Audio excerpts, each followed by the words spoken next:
नमो नमः। भवतां सर्वेषां स्वागतम। विद्यार्थियों, आप सभी का स्वागत है संस्कृत कक्षा में।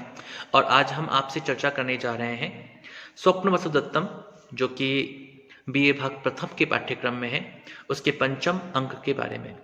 पंचम अंक में अभी तक जो हमने अध्ययन किया था उसमें पद्मावती की शिरो वेदना से पीड़ित होने की बात, उदयन का समुद्र गृह में जाना और समुद्र गृह में जाकर के और उसको नींद आती होती है जिस समय पर, तो इस कारण से उनका सो जाना। तो समुद्र गृह के अंदर एक बिस्तर पर वे सो रहे हैं, अंदर अंधेरा सा है, अंधकार सा है, अधिक रोशनी नहीं है, इस कारण से किसी का भी वहाँ पर पहचान पाना मुश्किल है। और उस समुद्र गृह के से बाहर निकल जाता है उनका मित्र वसंतक, क्योंकि उन्हें लगता है कि यहाँ पर ठंड अधिक है, अतः मैं कोई ना कोई इनके लिए ओढ़ने के लिए चादर इत्यादि लेकर के आता हूँ। दूसरी तरफ से समुद्र गृह के बाहर पहुंचती हैं वासुदत्ता, जो कि अवंतिका वेश को धारण किए हुए है, वो चेटी के साथ पहुंचती है और चेटी यह कहकर वहां से चली जाती है कि मैं उनके लिए शिरोवेदना को शांत करने के लिए लेपन अर्थात मलहम इत्यादि लेकर के आती हूँ, औषधि लेकर के आती हूँ, तब तक आप इस समुद्र गृह में प्रवेश करें। अब वासुदत्ता जो है वह कहती है, जब वे समुद्र गृह के पास पहुंचती है, समुद्र गृह की ओर देखती हैं, समुद्र गृह में प्रवेश करती हैं, तो वह कहती है, अहो अकरुणा खलु ईश्वरः में। जब क्योंकि पद्मावती को वह अत्यधिक पसंद करती है और पद्मावती उदयन की पत्नी भी है अब तो, और वह किसी प्रकार से उदयन को कष्ट हो ऐसा वह नहीं चाहती है।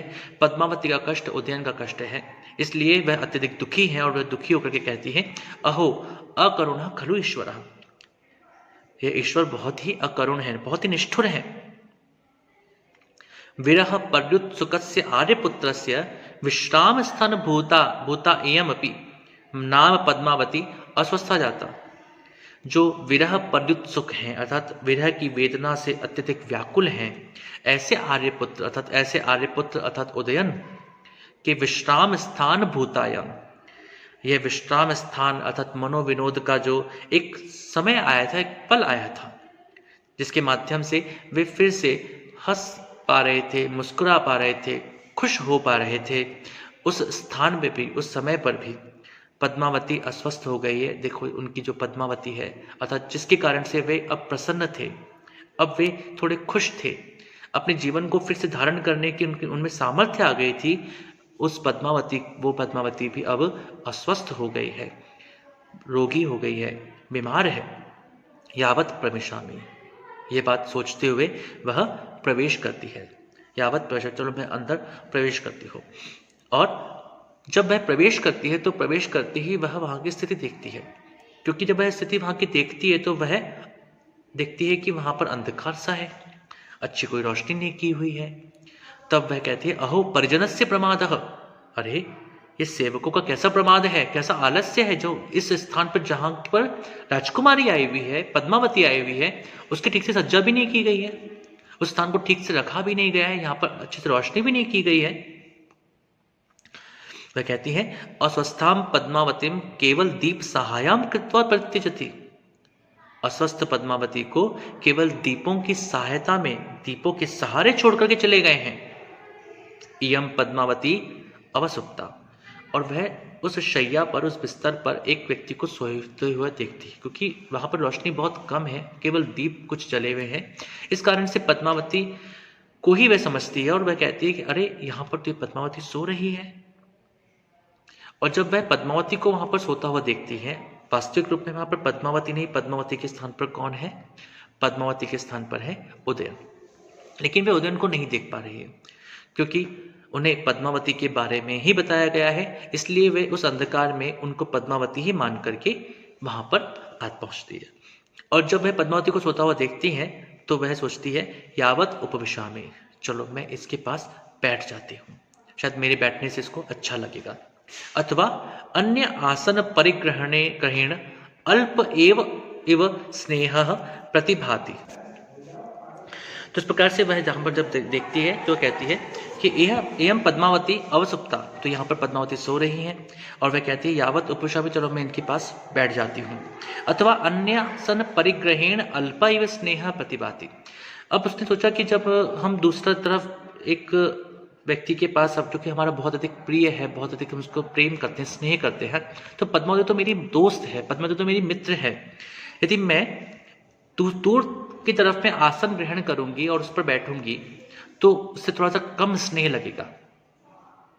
हम अपने दोस्तों के पास जब जाते हैं तो ऐसा नहीं करते कि बहुत दूर दूर बैठ जाते हैं, हम उनके नज़दीक बैठते हैं, हम उनके पास बैठते हैं। और नज़दीक बैठना, पास बैठना अधिक स्नेह को अभिव्यक्त करने वाला होता है। तो वासुदत्ता के मन में भी ये विचार आया कि यदि मैं इनसे दूर आसन लेकर के बैठूंगी तो इसमें थोड़ा सा कम स्नेह लगेगा, ऐसा लगेगा कि मैं बहुत कम प्रेम करती हूँ पद्मावती से। तो वह कहती है तस्याम शय्यायाम उपविशामि, इतनी बड़ी शैया है, केवल ये अकेली तो लेटी हुई है यहाँ पर, ठीक है, मैं इसके शैया पर ही इसके पास बैठ जाती हूँ। किम नु खलु एतया सह उपविशन्त्या अद्य प्रह्लादितम इव मे हृदय। जब वह उसके पास बैठती है तो न जाने क्या होता है, क्योंकि वासुदत्ता इस समय पर उदयन के पास बैठी हुई है। और देखिए, जब हम किसी से प्रेम करते हैं, स्नेह करते हैं, तो स्नेह और प्रेम अचानक अंदर से हमें अभिभूत करने वाला होता है। हमारे हृदय में वह अन्य प्रकार के भावों को लेकर के आने वाला होता है। और ऐसा ही कुछ यहाँ पर भी हुआ। वह कहती है कि पता नहीं क्या बात है, आज जब मैं पद्मावती के पास यहाँ पर बैठी हूँ तो मेरा हृदय जो है वो अत्यधिक प्रह्लादित हो रहा है, बहुत ही खुश हो रहा है, बहुत ही प्रसन्नता का अनुभव कर रहा है, क्योंकि वास्तविक रूप में वह उदयन के पास बैठी हुई थी। और उदयन और वासुदत्ता का ऐसा एक संबंध था, ऐसा एक प्रेम था, ऐसा एक स्नेह था जो कि हृदय से बंधा हुआ था, हृदय से एक दूसरे को लेकर के आने वाला था, अपने तक खींचने वाला था। इस कारण से वह कहती है कि आज मेरा जो हृदय है वह हृदय अत्यधिक खुश है, अत्यधिक प्रसन्न है। दृष्टिया अविच्छिन्न सुख निश्वासा। और जब वह उसको ध्यान से देखती है, और क्योंकि जब हम कोई लेटे हुए होते तो हमारी उनकी जो सांस चल रही होती है, वह सांस को हम अनुभूत कर पाते हैं कि हाँ, उनकी जो सांस का जो लेने का जो तरीका है वह तरीका सामान्य है या नहीं है। तो वह कहती है कि ठीक है, ईश्वर की कृपा से, भाग्य से उनकी जो सांस है, जो निश्वास है, वह निश्वास सुखपूर्वक चल रहा है, अविच्छिन्न है, उसमें कोई श्वास में उतार चढ़ाव नहीं है, अर्थात उनका स्वास्थ्य ठीक है। निवृत्त रोग या भवितव्यम। वह कहती है कि निश्चित रूप से यह रोग से मुक्त हो गई होगी। अथवा एक देश संविभागतया शयनीयस्य सूचयति माम आलिंग इति। अब जब वासुदत्ता वहां पर बैठी है तो वह सोचती है, विचार करती है कि यह एक तरफ में बिस्तर के, जैसे सामान्य तौर पर हम जब बिस्तर पर लेटते हैं, अगर हम एक ही व्यक्ति लेटा हुआ है तो वह पूरे बिस्तर पर लेटता है, अर्थात बीच में।